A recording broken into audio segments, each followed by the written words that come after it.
선거로 만나는 역사 속 이야기, 다채로운 선거의 세계가 선거개론에서 펼쳐집니다. 옆길로 새는 지식열전 선거개론, 오늘 함께 하실 분들 바로 인사 나눠보도록 할게요. 함규진 교수님 그리고 박광일 작가님 나오셨습니다. 두 분 어서 오세요. 안녕하세요.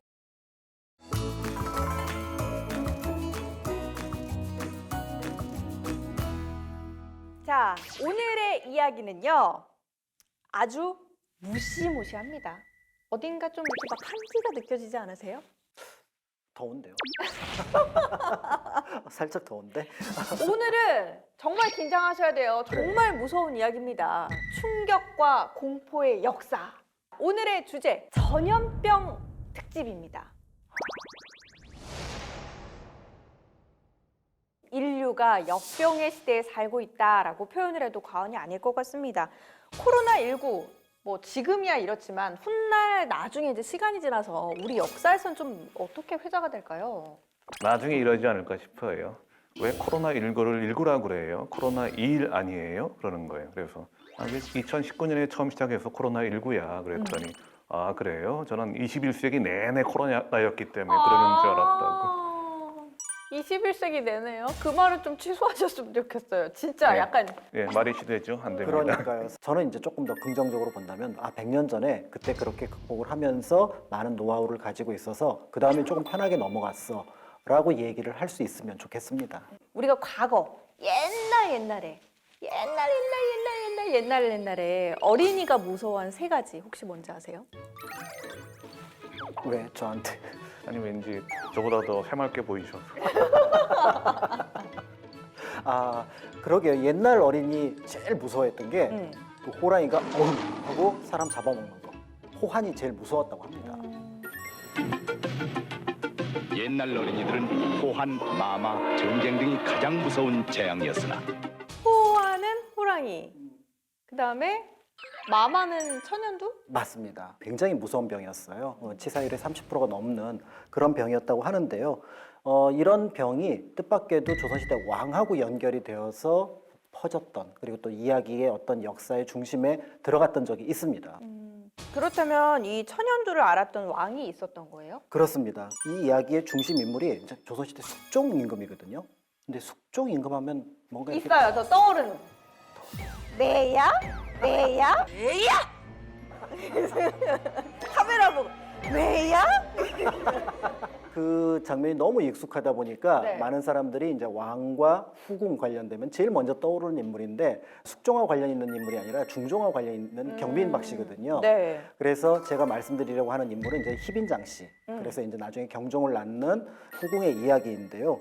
이제 실제로 천연두가 영향을 끼쳤던 겁니다. 네. 그러니까 이제 궁궐 안에 아까 이제 천연두가 돌았다고 얘기를 했는데요. 천연두에 걸리면 사실은 당시로서는 치료약이 없으니까 서로 이제 피신을 하게 되는데 문제는 이때 왕후가 걸린 거예요. 임경왕후가. 네. 그리고 결국은 임경왕후는 어린 나이에 이 천연두 때문에 생을 마감을 하게 되는데요. 이 임경왕후가 돌아가게 되면서 인현왕후를 맞이하게 되거든요. 그러면서 이제 우리가 알고 있는 희빈장 씨의 라이벌인 인현왕후가 역사 속에 등장을 하게 되는 거죠. 여기서 그러니까 이제 인현황후가 등장을 하게 되는 거네요. 네네. 자, 그럼 장희빈은 어떻게 나오게 되느냐 하면은 숙종이 그때는 면했는데 그 다음에 결국은 또 걸려요. 1683년에.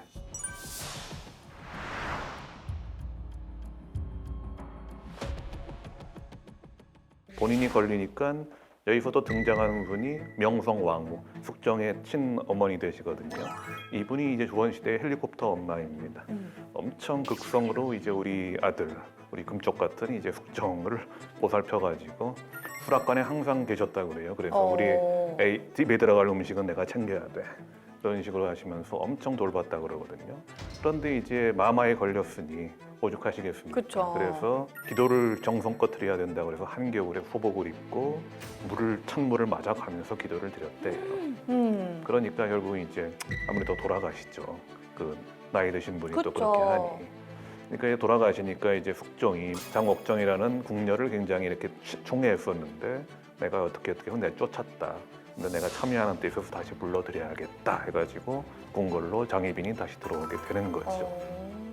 그러니까 이제 결국은 두 번의 천연두 사건, 한 번은 인경왕후, 한 번은 이제 숙종이 걸리게 되면서 인현왕후를 이제 계비로 맞이하게 되고 또 한편으로 희빈장 씨를 불러들이는 그런 계기가 되었는데요. 그런데 마마라는 말에서 짐작할 수 있는 것처럼 이 천연두에 걸리는 게 어떤 세균이 들어오는 게 아니라 뭔가 신이 들어온다라고 생각을 했어요. 왜냐하면 천연두에 걸리면 고열이 나는데 약간 이제 평소에 안 하던 말을 막 하게 되는 거죠. 그러니까 그 신을 보내줘야겠다. 라고 하면서 굿을 됩니다. 천연두가 나을 쯤에 하는 이 굿을 우리 민족이 어떤 민족입니까? 웬만하면은 이렇게 보낼 거 있으면 빨리빨리 잘 보내야 되잖아요. 네. 배송을 합니다. 배달의 민족. 특급 배송. 배송. 네. 그래서 마마를 배송하는 굿. 그래서 마마 배송 굿이라는 걸 실제로 했습니다.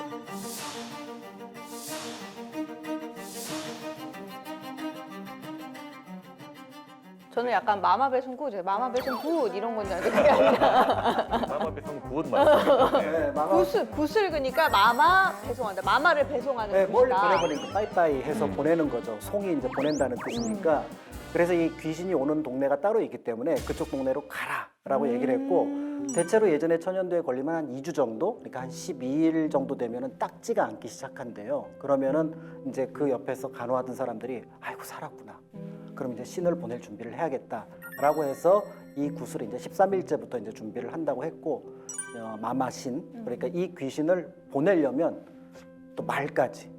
그래서 지푸라기로 말의 모양을 만들어서 상마라고 하는데 거기에 이제 이 귀신이 잘 갈 수 있도록 뭐 떡이며 밥이며 노자까지 실어가지고 보내는 그런 어떤 의례를 치렀다고 하니 얼마나 지긋지긋했으면 얼마나 보내고 싶었으면 이렇게 배송굿이라는 것까지 만들었을까 하는 생각을 하게 되는 거죠. 코로나19도 정말 배송하고 싶네요. 그러니까 빠이빠이 네. 안녕. 네, 뭐 이런 정말 코로나19 빠빠이입니다. 빠빠이. 한 사람의 인생을 좌우하기도 했지만 전체적으로 보면 이제 국가의 흥망상쇠를 좀 이렇게 좌우하는 역할을 했었던 것 같은데, 자, 제가 오늘은 공부를 좀 하고 왔습니다. 우리 방송에 그 많이 나온 고대 국가 있잖아요. 고대 국가. 선거학개론에서. 네, 우리 많이 언급하고 많이 방송을 했던. 그럼 뭐 로마 아테네가 되겠는데 아테네. 자, 아테네 맞습니다. 이 아테네 같은 경우도 전염병으로 슬픈 운명을 재촉하게 되었다라는 그걸 좀 확인해 본 적이 있는데 어떻게 좀 들어보셨어요? 그러니까 기원전 한 430년 정도인데 펠로폰네소스 전쟁이라는 게 일어납니다. 그때까지 이제 아테네가 그 페르시아 전쟁에서 주요 역할을 했기 때문에 여러 그리스의 도시국가 중에서 탑을 달리고 있었어요. 그러다 보니까 스파르타를 중심으로 하는 펠로폰네소스 동맹들하고 부딪히는 상황을 연출했거든요. 그래서 이걸 전쟁으로 간다 안 간다 이렇게 문제가 됐는데 그때 지도자가 페리클레스였습니다. 아테네에 있어서 전성기를 만들었다는 지도자인데 그 사람은 전쟁 가면 우리가 이긴다 그러는 거죠. 무슨 근거로 그러느냐. 우리 아테네 사람들은 바다에서 싸우면 항상 우리가 이긴다. 근데 육지에서 싸우면 우리가 항상 져 스파르타한테.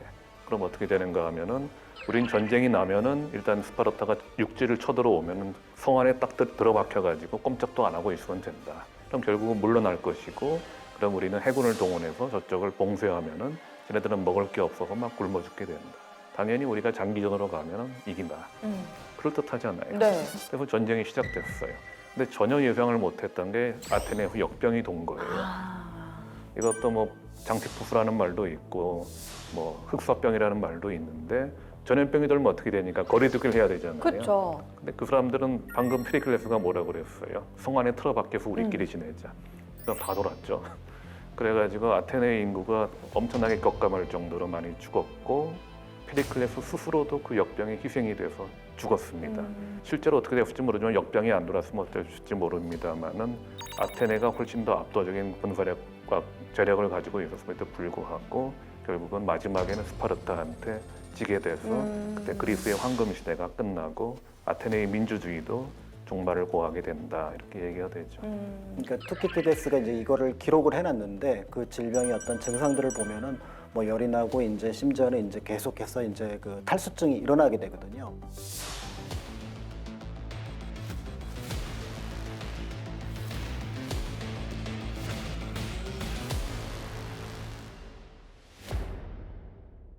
죽은 사람이 3분의 1이지만 사실은 살아남은 사람들도 어떻게 보면 정상적인 체력을 갖고 있지 못한 상황이 되는 거고요. 이 투키티데스가 이 질병에 대해서 얼마나 끔찍했는지 내가 그렇죠. 이렇게 기록을 해놓을 테니까 혹시 이런 일이 있으면 나중에 참고해라. 그러니까 우리는 가까이 붙어 있어서 굉장히 위험을 겪었고 그래서 모든 사람들이 물을 먹으러 가다가 우물가에서 사람들이 죽었다는 거예요.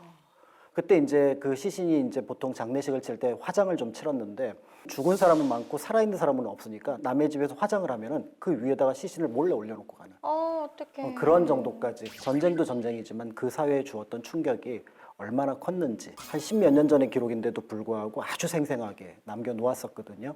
이 전염병이 없었더라면 아테네도 그렇고 전반적으로 유럽의 역사 자체가 또 바뀔 수 있지 않았나 그런 생각이 드는 것 같네요. 이게 사실은 국가의 어떤 전염병에 대한 딜레마를 보여주는 사건이라고 볼 수가 있습니다.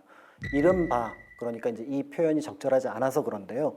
장티푸스 메리라고 들어보셨나요? 메리요? 네. 메리? 그쵸. 장티푸스 메리? 뭐 사람 이름인가요? 그러니까 이게 사람 이름은 아닌 건데 그 사람을 그렇게 불렀던 거예요. 원래 이름은 이제 메리 멜론이라고 하는 아일랜드계 이제 그 미국인을 가리키는 말이었습니다. 그런데 이제 이 사람과 관련해서 1900년경에 이제 사람인데요. 이제 이분이 요리를 주로 업으로 했던 것 같아요. 그런데 메리 블런이 지나가는 그 동네마다 조금씩 장티푸스 같은 어떤 기운이 돌아서 전염병이 도는 거예요. 수상하다. 네, 맞습니다. 그런데 어느 날은 전혀 이 전염병이 돌 것 같지 않은 그러니까 그 롱아일랜드의 별장에 이 메리 멜론이 요리를 했는데 그 가족들이 전부 다 장티푸스에 걸린 겁니다. 그러니까 이 부분을 좀 조사를 해달라라고 네. 해서 당시 이제 유명한 역학조사관한테 부탁을 했던 거예요. 그러니까 이 역학조사관은 당시 이제 런던에서 최신 어떤 학문이었던 이 질병을 찾아내는 방법을 통해서 하수도라든지 아니면 이제 상수도 같은 것들을 다 찾았는데 결국은 못 찾아낸 겁니다. 그러니까 이제 다시 이제 질문을 했던 거죠. 혹시 뭐 제가 알아야 될 게 없습니까? 그랬더니 아니 저 여성분이 요리를 잘한다고 해서 우리가 초빙을 했다. 여성분이? 근데 그 사람은 아무런 증세를 나타내지 않았던 거예요. 그래서 이상하다 싶어서 거의 강제로 혈액을 빼가지고 조사를 했는데 뜻밖의 장티푸스 보균자였던 거예요. 무증상. 그렇죠. 지금은 이제 우리가 굉장히 익숙한 개념이잖아요. 네. 그 메리한테 이제 요구를 하는 거죠. 당신은 이렇게 증상은 없지만 세균을 가지고 있으니 당신은 일정한 공간에 병원 같은 곳에 격리를 해야 된다라고 얘기를 했던 거예요. 그때는 이제 장티푸스가 담낭에 있다라고 믿었던 것 같아요. 그러니까 몸 전체에 사실은 있는데 그래서 그럼 당신의 담낭을 절제를 하겠다. 무슨 말이냐고. 그러면서 결국은 저항을 하다가 일단은 격리가 됩니다. 이제 격리가 되니까 이제 이게 이 사람이 지금 질병을 갖고 있다고는 하지만 격리를 해도 되느냐라는 이제 논쟁이 이제 벌어지게 됐던 거였고 사회적으로는 이제 그 사람을 약간 악마화하는 거죠. 그래서 이제 사파 같은데 그림을 그릴 때 이 사람이 요리를 하는 데서 해골이 이렇게 그려지는 모습으로 앞에서 말씀드렸던 이른바 이제 장티푸스 메리라는 이름으로 악의 어떤 표상으로서 등장을 하게 됐던 겁니다. 보건당국 입장에서도 고민이 굉장히 많았을 것 같아요. 어떻게 보면 이제 인권 자체를 좀 그렇죠. 이게 인권 문제이고 네. 그렇기 때문에 범죄자는 아니지 않습니까? 네. 의도적으로 이렇게 장티푸스를 퍼뜨린 건 아니고 자신의 일에 충실했을 뿐이고 근데 인신 구속에다가 원치 않은 신체 절제 그렇게까지 한다는 것은 이건 인권 유린인데 하지만 그렇다 하더라도 이제 많은 사람들의 그 위험에서 벗어나게 해줘야 되지 않냐 그래서 굉장히 논쟁이 벌어졌고 그래서 이제 계속 격리시켜 둬야 된다 아니다 일단 풀어는 주되 요리는 하지 못하게 만들어야 된다 갑론을박이 벌어지다가 결국 후자로 갔어요. 그래서 요리는 절대 하지 마라 풀어줄 테니까 알았지 그랬더니 그래 그 메리 요리 무리 소리 이렇게 해가지고 각서를 쓰고 이렇게 일단은 풀려나게 됩니다. 그래서 그 뒤에 그럼 메리는 어떻게 돼요? 그러니까 이렇게 끝났으면은 사실은 하나의 에피소드로 끝났을 텐데 문제는 이분이 처음에는 뭐 청소 일도 하고 다른 일도 해봤던 거예요. 그랬더니 이게 그만큼 수입도 안 되고 그리고 자신이 가지고 있는 게 다 요리 기술이었기 때문에 네. 결국은 다시 요리를 하기 시작했는데 뜻밖의 거기가 또 병원이었던 거예요. 아유 어떡해. 그래서 결국은 여기서도 장티푸스가 이제 결국 발병을 하게 되니까 전염을 하게 되니까 나중에는 병원에 가둬서 한 23년 동안 그리고 생을 마감할 때까지 병원에서 지내게 되는 거고요. 사회나 국가는 그 전염병에 대해서 그리고 그 전염병을 갖고 있는 사람들에 대해서 어떻게 대처를 해야 되는지라는 딜레마를 던졌던 사건이라고 볼 수가 있는 거죠. 전염병이 이렇게 도는 상황에서는 말하자면 집단적인 공포가 있는 것이고 집단적인 공포가 있으면 개인의 인권 따위는 무시해도 되지 않느냐 그런 그 욕망이 상당히 집단적으로 일어나죠. 근데 거기서 국가와 그 이성이 잘 작용을 해줘야 됩니다. 너무 지나치게 그렇게 하면 또 안 되거든요. 그렇게 한 번 또 개인의 인권과 자유를 무시하기 시작하면은 또 어떤 일이 벌어질지 모르는 것이기 때문에 집단적 공포라고 하는 그 광기라고 하는 그런 문제에서 최대한 이렇게 거리를 두면서 이렇게 좀 방역도 하고 그래야 되는 거겠죠. 사실은 뭐 국가뿐이 아니라 이 팬데믹이라는 말에서 알 수 있는 것처럼 이게 거의 전 세계에 영향을 끼치거든요. 그러니까 예를 들어서 이제 역사를 바꾼 전염병 이런 것들을 꼽을 수가 있는데 그거 관련해서 코로나19 이후에 우리에게 필수 아이템이 된 것이 있잖아요. 마스크. 맞습니다. 그런데 그 팬데믹이라고 하는 것들을 예전에 겪었던 사람들이 그런 마스크를 만들어 썼는데요. 굉장히 독특한 모습을 하고 있어요. 아마 사파라든지 아니면은 약간 영화 같은 데서 예전 중세 어떤 기괴한 분위기를 끌고 올 때 썼던 건데 사람이 썼는데 네. 새 부리 같은 거. 흑사병 마스크. 맞아요, 맞아요. 그러니까 이제 그 끝에다가 뭐 향신료라든지 여러 가지 약초를 넣어서 이제 공기에 질병이 있으니까 그게 들어오는 과정에서 걸러질 거다. 이렇게 생각을 했는데 사실은 거의 효과는 없었지만 보는 사람에게는 굉장히 충격을 주었던 마스크라고 볼 수가 있는 거죠. 대부분이 이제 쥐벼룩에 의해서 옮겨졌다 그러죠. 유럽에서는 아예 유럽 전체가 그 인구의 3분의 1, 어떤 데서는 절반 가까이라고도 얘기합니다. 근데 왜 흑사병이라고 불리게 된 거예요? 흑사가 이제 블랙데스, 걸리면 일단 폐페스트의 증상인데 그것은 폐가 전염되면은 온몸이 시꺼멓게 변한다고 그럽니다. 그러면서 엄청난 고열에 시달리다가 검은 해골처럼 돼가지고 죽는다고 하고 림프절 흑사병도 있다 그래요. 그거는 균은 같은데 감염되는 경로가 달라서 그렇게 되는데 그래서 어떻게 과연 이 페스트가 흑사병이 유럽에 퍼졌는지에 대해 학설이 구구한데요. 이제 뭐 북쪽에서 그러니까 몽골 군대가 이렇게 러시아나 그런 동유럽하고 싸우다가 병든 시체를 송 안에 던져 넣어서 병을 퍼뜨려 가지고 이렇게 쉽게 함락시켰다. 그때 퍼지게 된 거다. 이런 것도 하나의 설이고 그건 아니고 이제 중동 쪽에서 퍼지던 것이 중동에서 들어오는 이제 무역선들에 의해 가지고 이제 이탈리아 쪽에서 그러니까 중동에서 들어온 무역선이 퍼뜨리기 시작했다는 쪽이 좀 더 힘을 얻고 있습니다.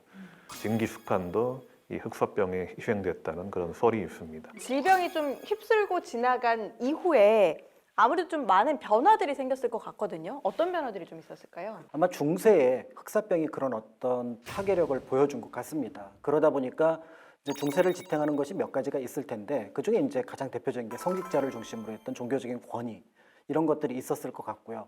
두 번째는 그 권위를 바탕으로 해서 기대고 있었던 귀족들. 그러니까 이제 그 귀족들이 이제 뭐 농노를 이제 거느리고 있다거나 하면서 어떤 봉건제적인 어떤 경제 구조를 가지고 있었는데 인구가 이렇게 확 줄어들게 되니까 또 그런 면에서 볼 때 이 종교나 어떤 정치 경제에 큰 영향을 끼쳤다라고 보통 알려져 있습니다. 정치 같은 경우는 어떤 변화가 있을까요? 그 방금 말씀하신 대로 중세의 종교와 정치는 거의 불가분이기 때문에 네. 영주가 있고 그리고 성직자들이 있고 영주가 세속적인 권력을 행사하잖아요. 이 농민들한테. 그것이 신의 뜻이라고 이제 성직자들이 이걸 정당화시켜줬던 거죠.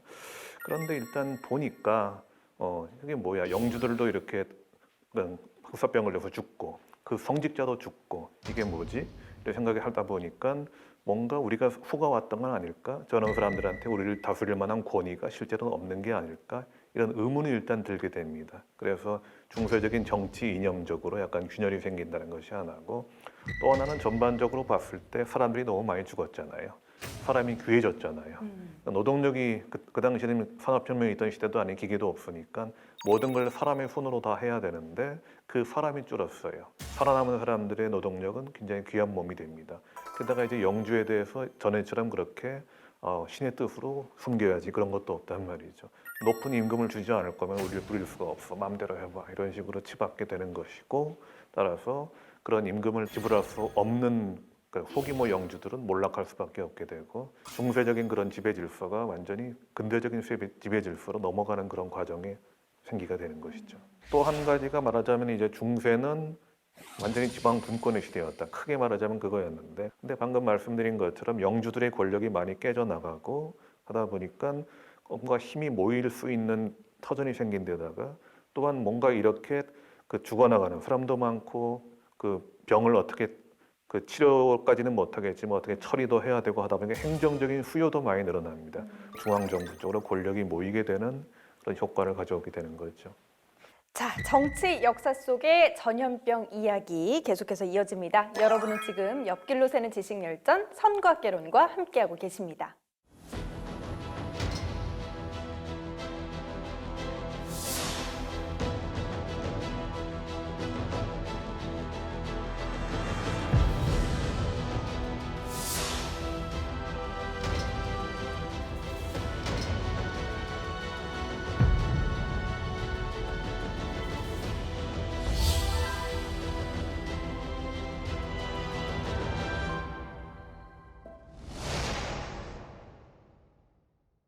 자, 그런데요, 이 우리나라에도 전염병이 이렇게 퍼지게 되면 정치적인 변화가 좀 생기나요? 어때요? 19세기에 들어서는 이제 타격을 주는 질병이 생겨서 거기에 따라서 이제 민심이 동요를 하게 됩니다. 콜레라 아시죠? 콜레라 들어봤어요. 네네네. 네. 그러니까 지금 이제 뭐 우리가 예방 주사를 통해서 거의 이제 발병하지는 않는데 이 콜레라가 굉장히 무서운 병이었습니다. 그래요? 그래서 이 콜레라가 얼마나 무서웠는지를 알려주는 게 당시는 이제 콜레라라고 부르지 않았으니까 이제 일제 강점기 즈음에는 호열자라고 불렀는데 사실은 그 전에는 괴질이라고 불렀어요. 돼질. 19세기에 등장하는 이게 괴질이라고 얘기를 하는 것들이 뭐 다른 질병도 가리키지만 사실은 콜레라에서 비롯됐다라고 볼 수가 있는데 주로 이제 뭐 인도 쪽에서 그 발병균이 이제 처음에 시작이 되었다라고 얘기를 하지만 우리나라에 영향을 끼친 건 1821년 순조 때입니다. 근데 이게 어마어마하게 충격적이었어요. 당시 이제 지방에서 올라온 장계들 이런 걸 보면은 이미 당시에 조선의 능력으로 파악할 수 있는 사망자 수가 10만 명이 넘었습니다. 그런데 이게 10년 단위로 계속해서 치는 거죠. 그러니까 그 유행이 이루어지게 되니까 그 충격이 이제 전반적으로 사회를 넘어서서 최고위층, 그러니까 왕과 정치권에도 영향을 미치게 되면서 이걸 어떻게 해야 되지? 라고 하면서 이제 고민을 하기 시작하는 부분들이 있었던 거고요. 당시 이게 너무나 아팠는데 이제 뭐 쥐가 물어서 좀 아팠던 것 같다라고 해서 이제 쥐통이라고도 불렀습니다. 그러니까 이제 고양이 모양을 이제 그려서 이 콜레라를 막고자 했지만 사실은 역부족이었고. 그러니까 예를 들어 이제 뭐 프랑스 인류학자 샤를 바라가 썼던 조선기행 같은 데 보면 그런 기록들이 남아 있습니다.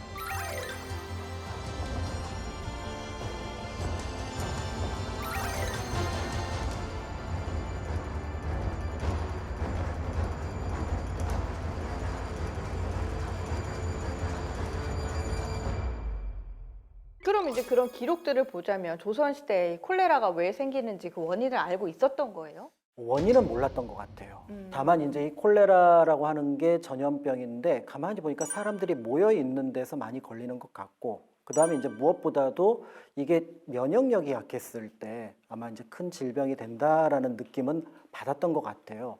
그래서 이제 정원영이라고 하는 분이 경산일록이라고 하는 일기에 남겨놨는데 이 병은 조섭을 좀 잘하고 그다음에 좀 잘 쉬고 그러면 낫기는 한다라고 나와 있어서 일반적인 우리가 얘기하는 전염병, 그러니까 치료를 하지는 못하지만 조금은 어떻게 보면 격리도 하면서 면역력을 높이는 그런 방법으로 가는 것들이라는 것 정도까지는 그렇지만 상층에서만 이런 것들이 됐다는 면에서 하층 사람들에게는 굉장히 타격을 받았을 거라는 것들도 같이 짐작을 하고 있었던 거죠. 그러면 이 조선 정부에서는 어떤 일을 했던 거예요? 직접 할 수 있는 게 없으니까 이건 그러니까 하늘의 노여움을 풀어야겠다. 그러니까 뭔가 선정을 베풀어야겠다. 이런 방식으로 조금 이제 정치의 변화를 주려는 행동을 보이는 겁니다. 하늘의 노여움을 푼다. 어떻게요? 그러니까 당시에서는 성리학적인 사고관에 따라 가지고 자연과 인문은 다 연결되어 있다. 지금 생각하면 상당히 좀 황당할 수가 있겠지만은 결국은 뭔가 자연의 질서는 인간이 깨트릴 수 있는 거예요. 어떻게 깨트릴 수 있는가 하면 인간들이 정치를 잘 못하고 그리고 뭔가 비도덕적인 일을 많이 하면은 하늘이 노합니다. 그리고 질서가 조화가 되어 있던 것이 깨져요. 비정상적인 말하자면 이런 역병 같은 것도 생긴다고 봤거든요. 그러니까 반성을 일단 해야죠. 임금부터 내가 정치를 뭔가 잘못했기 때문에 이런 사단이 났구나. 나부터 반성하고 뭔가 자숙하는 모습을 보여야겠다. 그러고 일반 백성들한테 있어서도 뭔가 한이 맺히고 뭔가 원한이 있으면 그것이 나쁜 기운이 돼가지고 이렇게 역병을 불러오기도 하고 가뭄을 가져오기도 한다. 그렇게 봤기 때문에 가벼운 죄수들은 좀 풀어준다. 그리고 힘든 사람들에 대해서는 뭔가 이렇게 국가에서 좀 돌봐준다. 그런 규율 정책에다가 노염을 달래기 위해서 뭔가 제사를 지내고 그런 행사를 벌이고 그런 얘기들을 하죠. 병이라고 하는 건 그냥 자연 현상일 뿐인데 일종의 정치적으로 접근을 한다고 해서 그게 뭐가 도움이 되겠냐 그렇게 생각할 수가 있긴 있어요. 근데 한번 생각하면 좀 그렇습니다. 우리가 방역 대책을 이제 코로나 때문에 하고 있는데 방역 대책이라는 것이 말하자면 전염을 통제하는 것만 다가 아니잖아요. 네. 그 때문에 피해를 보는 사람들에 대해서 정부가 어루만져 줘야 되고 그런 피해에 대해서 어느 정도 이렇게 보상도 해줘야 되고 그래서 코로나 이후에도 먹고 살 수 있도록 삶이 완전히 망가지지 않도록 해줘야 되는 것도 있거든요.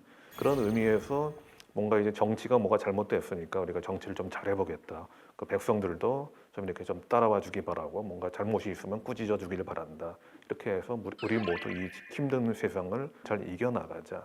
이런 자세가 의미가 없었다고는 저는 수 생각을 없겠죠. 하지 않습니다. 네, 뭐 전염병이 남기고 간 아픔도 굉장히 크지만 그에 비해서 이제 교훈과 발전도 있었던 것 같습니다.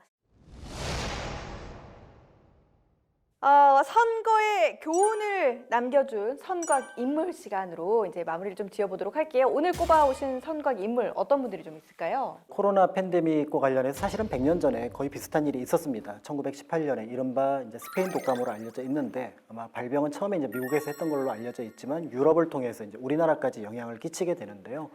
1918년부터 1920년 사이에 우리나라에 끼친 독감, 뭐 이제 무호 독감이라는 표현을 쓰기도 하는데 이 독감의 사망자가 10만 명이 넘습니다. 그런 면에서 굉장히 어떻게 보면 사회적으로 큰 충격을 일으켰는데 뜻밖의 그 전파 과정에 대한 내용을 정리한 분들이 있습니다. 그래서 그 중에 한 분이 스코필 서코필. 들어보셨나요? 이름 들어봤어요. 프랭크 스코필드 박사예요.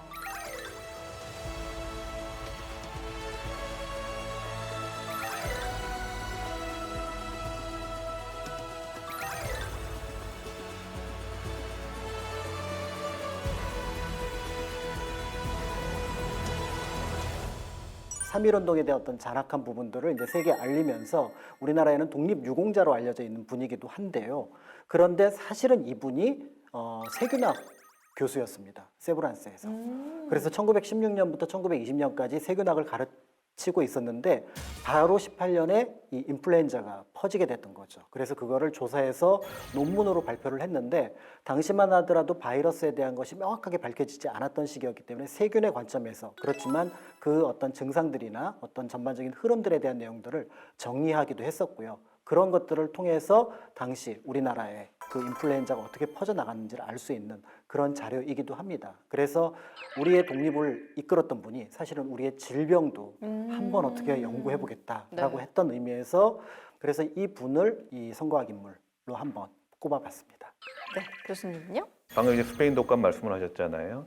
근데 이게 미국에서 시작돼가지고 우리나라에서는 그때 10만 명이 죽었다. 근데 미국은 그때 1차 세계대전을 겹쳤어요. 스페인 독감으로 몇 명이 죽었을까요? 글쎄요. 67만 명이 죽었어요. 엄청나네요. 엄청나죠. 네. 그러니까 미국 사회가 이제 1차 대전과 이게 스페인 독감을 겪고 나니까 정말 그냥 사방에 죽음이 널려 있고 이제 뭐 전쟁이고 뭐고 없이 그냥 좀 평안히 살고 싶으면 좋겠다. 이런 식으로 사람들의 마음이 굉장히 그렇게 돼버렸어요. 1차 세계대전에서 결국은 이제 미국이 마무리하면서 이제 국제연맹을 만들자. 그래서 그걸 통해서 이제 영구 평화를 만들어 나가자. 이렇게 우드로 윌슨 대통령이 주창을 했단 말이죠. 그래서 국제연맹을 만들어 놓고 돌아와서 이제 가입합시다 그랬더니 그 미국의 국회도 그렇고 그다음에 이제 일반 국민들도 그렇고 됐거든. 이렇게 반응하는 거예요. 아니, 유럽 문제 뭐 진보 평화 그런 거 질렸고 우리끼리 그냥 좀 잘 살자 이제. 자기네가 만들어 놓은 국제연맹을 미국 스스로가 가입을 하지 못하는 사태가 벌어졌고 이제 우드로 윌슨이 이제 물러나니까 다음 대통령을 뽑아야 되잖아요. 근데 선거 분위기가 다 그래. 대단한 사람 필요 없어. 무슨 혁신적인 무슨 뭐 그런 거 필요 없어. 그냥 편안하게 그냥 좋게 가는 사람이 제일 좋아. 그런 상황이 됐거든요. 그럼 좋게 가는 사람이 누가 있을까 했는데 그렇게까지 비범한 것 같지 않은데 얼굴은 잘생긴 사람이 있었어요. 그게 워렌 하딩입니다.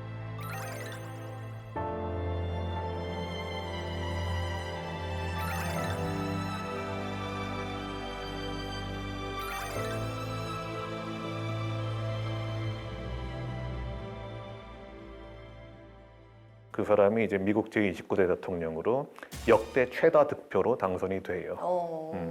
뭔가 이제 좀 편안하게 살고 싶다. 네. 그 국민들의 염원을 받아가지고 그래가지고 미국을 아주 형편없이 말아먹습니다. 역사적으로 그렇게 말아먹은 사람이 없을 정도로 말아먹어서 이분이 이제 1년밖에는 임기를 못 채우고 도중에 그 지병으로 죽습니다. 지금도 이제 또 선거를 치를 것이고 다른 나라들도 이제 팬데믹과 함께 선거를 치러가고 있는데 그것이 어떤 영향을 줄 수도 있단 말이죠. 그래서 우리 그냥 편안하게 우리끼리만 잘 살면 되지 않냐? 뭐 대단한 비전이라든가 그런 거 필요 없다.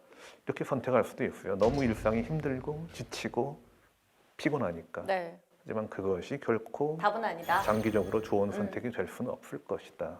그런 말씀을 드리면서 선거학 인물을 네. 네, 이 사람으로 좀 별로 좋지 않은 사람으로 네. 뽑아봤습니다. 그런데 뭐 교훈이 될 수 있을 것 같네요. 자, 이렇게 선거학 인물까지 함께 살펴봤습니다.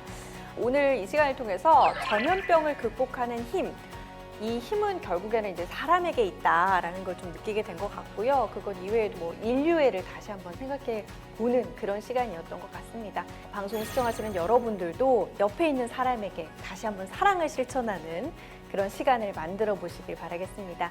자, 저희 준비한 이야기는 여기까지고요. 저희 다음 이 시간 또 다른 이야기로 돌아오도록 하겠습니다. 함께 해주신 여러분 고맙습니다. 감사합니다. 감사합니다.